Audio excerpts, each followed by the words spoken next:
And we're back here at HPL. You know what? SjoW just took a 1-0 lead over Kaldi, exercising a ton of patience in his match, and finally drew that Warsong commander on that the last turn of the game and did about 37 points of damage to Kaldi there. Yeah, the fact that he wasn't interested in investing his minions in the board to draw those extra cards because he was so deep into his deck. I mean, that was a fantastic catch from him. I wasn't paying attention to his deck size nearly as close as he was, and he knew that, you know, a couple of draws when you have, you know, 2 outs in your deck, very high chance for it to happen. So game 2 is getting underway right now. SjoW versus Kaldi. How did these guys adjust to game 1? What are their reads heading into game 2? It's anyone's guess. Look at this. The second time we've seen SjoW play Stranglethorn Tiger in HPL. And this is something he's been doing a lot in his matches, where if he wins game 1, he just goes aggressive in games 2. And you've seen him switch to Hunter a lot. And like we said, coming into this match, he's been putting the pressure on his opponents a ton. And you know what? That Tiger can get a lot of damage in quickly. Yeah, we saw him actually get 10 points of damage out of it one game, but that wasn't enough. He was under so much pressure from his opponent in that game that just it didn't end up working out for him. But in this game, you know, this is a matchup where the fact that it has stealth can add up to a very, very big lead really quickly. Yeah, it should get in a ton of damage if he draws it against Kaldi. He doesn't have a lot of things. Ooh. Little late. Yeah, the Zombie Chow, 1 turn too late from being very good in this game. Yeah, 1 mana minions that will attack your opponent's board position. So important in this matchup. And the trap that SjoW has out right now is not Freezing Trap, I'm pretty sure. So that he was able to play Freezing Trap I think it was green that turn. He played his turn very quickly, but I tried to look for it. Could definitely be a Stake Trap. We're going to have to find out. Love that Kaldi's choosing to leverage his life total here instead of just getting the M-Gang boss on board. Making full use of his mana every single turn. I mean, next turn he's got the attack with it, and then also M-Gang boss and Mortal Coil. But this Animal Companion could spell disaster. Summon Random Huffer. For Kaldi. It just feels like it always is that. It's so often. I mean, even in this board position, the fact that it's gotten 4 points of damage and will trade card for SjoW, I think it's despite the fact that it's there, good stuff for him. Yeah, great stuff for him. And you saw Kaldi last turn pick up a Blackwing Corruptor. I said we didn't see this in the last game, but he drew an Azure Drake this turn. Just a perfect draw for him. Blackwing Corruptor, very good card in this matchup. Is that an explosive? It has to be explosive trap at this point, right? It wasn't Snake Trap, wasn't Freezing Trap, and it wasn't Snipe. I mean, maybe it could be Misdirection. Yeah, I just always assume it's Snipe now since it's been so played. It's been so played here on HPL. Yeah, there's that Blackwing Corruptor. Excellent response to something like Piloted Shredder. Steam Whittle Sniper. Ooh, this one could get a little interesting. Yeah, I mean that's actually pretty darn good right now. The fact that he can start pointing his hero power at minions if he wants to. It even picks up the Eaglehorn bow to go with it, so some pretty easy checks onto exactly what's going on Kaldi's side of the board. But is that what he wants to be doing? Does he want to be answering minions here, or does he want to be applying pressure? I mean, the fact that he's got Freezing Trap in his hand, I have to fully expect he's going to go for Eaglehorn bow and Freezing Trap. Yeah, I got to believe he's going to go for a lot of pressure here this turn, but it matters. You know, SjoW knows his the entire way that his deck is built. We do not. He does have some mid to late game action in it. We saw it in his hand when he mulliganed earlier. It's going to matter to how much damage he thinks he needs to push through here against Kaldi, and how much he thinks he needs to control this board. Because Kaldi actually has a pretty big board presence here this turn, and you know that he has cards like Anti-Keelbot and stuff like that in his hand. I mean, sorry, in his deck. So you have to be kind of careful of how much you push here.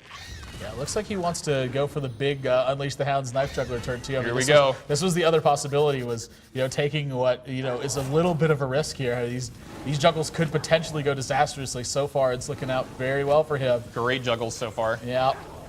Wow, I wonder if these animations are actually going to finish in time for him too. I mean, that's something else to consider, is how the animations work out.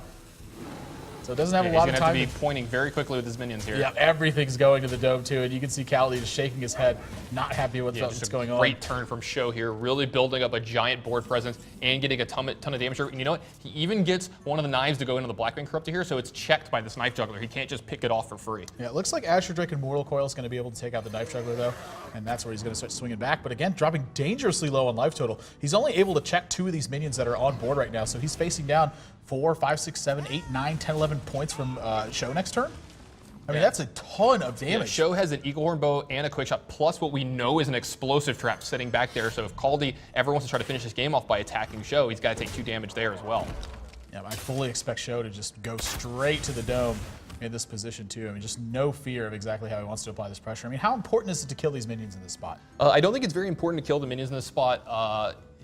Like, how do you really get punished from leaving behind here? I think SjoW might, since it's such a small it's such a small payoff here. It's such a small thing for him to give him one hound to kill Blackwing Corruptor, a 5-power minion, and it puts him down to 8. It's at an even number when you have hero powers and explosive traps still going on, so it's still fine from Kaldi here. And Kaldi drawing another big game hunter, not a good card here in this matchup.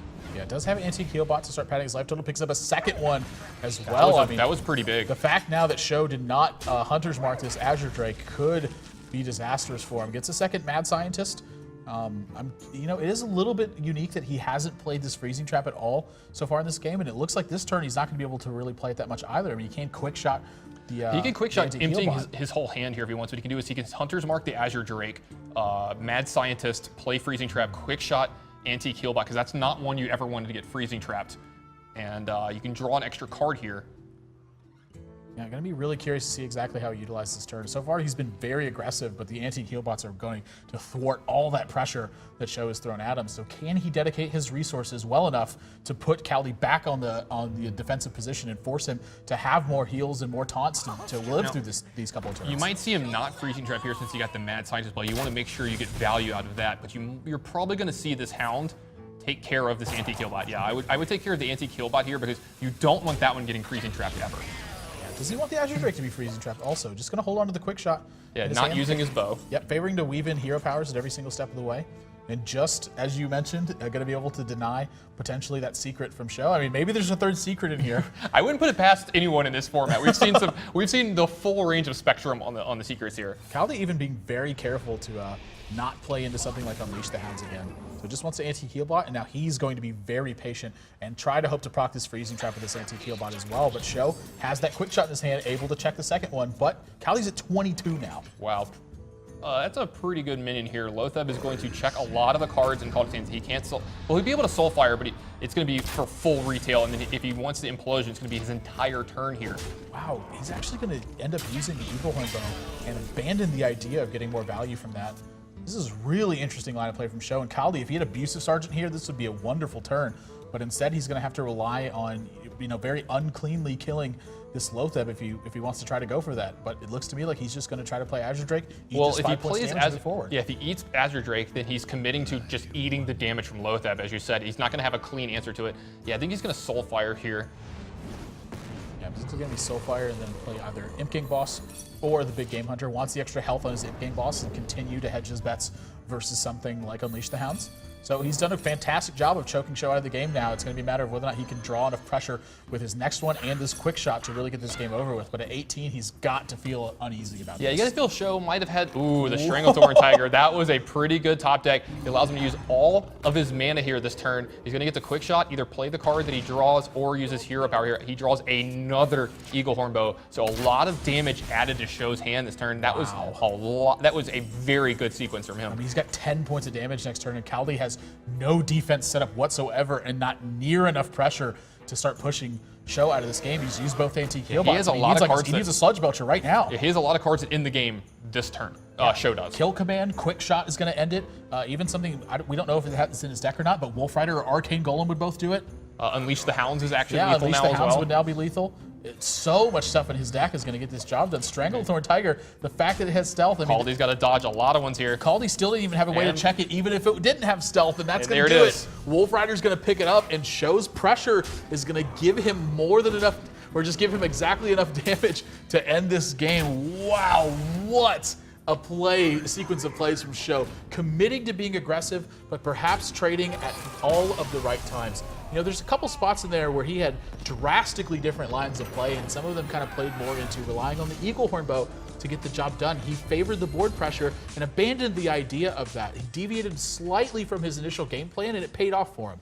Yeah, I need to go back and watch those turns again when he played the Mad Scientist and played the Freezing Trap. That was an interesting turn for me from SjoW because he abandoned the fact that you can get a trap out of your deck from your Mad Scientist. Maybe he didn't have another one left. Maybe he only had 2 in his entire deck. But it was interesting to see him give up that value and not do it earlier when he could have got a quick shot value in. It's just an interesting couple of turns there. And you saw him kind of shaking his head later when the Freezing Trap kind of didn't do a whole lot. Like it picked up a 4-1 Azure Drake after an Explosive Trap went off. So you have to feel that maybe he might have missequenced there a little bit. I'm not sure. SjoW's a much better player than I am. Well, but it's interesting to see. It's tough to say that someone missequenced when they're able to fight through 2 antique heal bots that came into effect from from Kaldi. I mean, that's normally one of those positions where Hunter will really struggle, is when your opponent controls your early board and then pads their life total a lot more. The fact that Stranglethorn Tiger was part of the 5 points of damage of that, though, I mean, that's something that he's been thinking about. When that's in his deck, that's what he wants to account for, those scenarios when he needs that little bit of extra push to make sure he gets the job done. If you want to see exactly how SjoW has done this in the past, you can do that, as well as what Kaldi's done in the past. You can head over to pvplive.net